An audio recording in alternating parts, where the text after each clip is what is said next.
যুক্তরাষ্ট্রে বিনিয়োগ বাড়ানোর ঘোষণা দিয়েছে সৌদি আরব।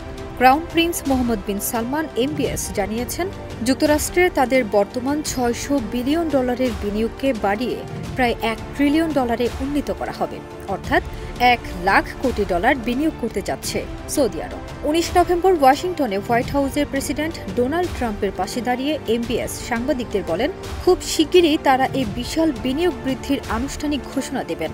তার বক্তব্য অনুযায়ী দুই দেশের মধ্যে প্রযুক্তি, কৃত্রিম বুদ্ধিমত্তা, এআই সহ বিভিন্ন খাতে বড় বড় চুক্তি হচ্ছে, সেগুলোই এই বিনিয়োগ বৃদ্ধিকে সম্ভব করবে। এলএমই সার্টিফাইড বিশ্বসেরা কপারে তৈরি ওয়ালটন কেবলস, যা আপনার স্থাপনাকে রাখবে সব সময় নিরাপদ। ঘোষণার সময় ট্রাম্প কিছুটা বিস্ময় প্রকাশ করে বলেন, মানে 600 বিলিয়ন এখন $1 ট্রিলিয়ন? জবাবে এমবিএস আত্মবিশ্বাসের সঙ্গে বলেন, হ্যাঁ, কারণ আজ যে চুক্তিগুলো হচ্ছে সেগুলোই আমাদের সামনে নতুন দরজা খুলে দিচ্ছে।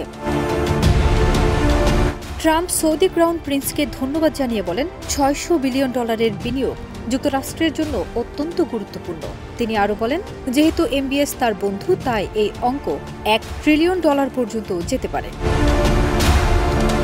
যুক্তরাষ্ট্রের নিযুক্ত সৌদি রাষ্ট্রদূত প্রিন্সেস রিমা বিনতে বান্দার আল সৌদ বলেন, এই বৈঠক দুই দেশের সম্পর্কের জন্য একটি গুরুত্বপূর্ণ অগ্রগতি।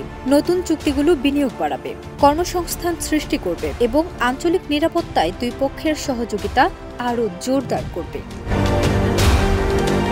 এছাড়া সফরের সময় প্রেসিডেন্ট ট্রাম্প সৌদি আরবকে ন্যাটো বহির্ভূত প্রধান মিত্র হিসেবে স্বীকৃতি দেন, যা দুই দেশের প্রতিরক্ষা, সামরিক ও কৌশলগত সহযোগিতার নতুন অধ্যায় সূচনা করেছে। বেসামরিক পারমাণবিক শক্তি এবং প্রতিরক্ষা খাতে বড় বড় চুক্তিও সম্পন্ন হয়েছে। এর মধ্যে রয়েছে F-35 যুদ্ধ বিমান সহ গুরুত্বপূর্ণ অস্ত্র চুক্তি। ফারজানা নিকিতা, দেশ রূপান্তর।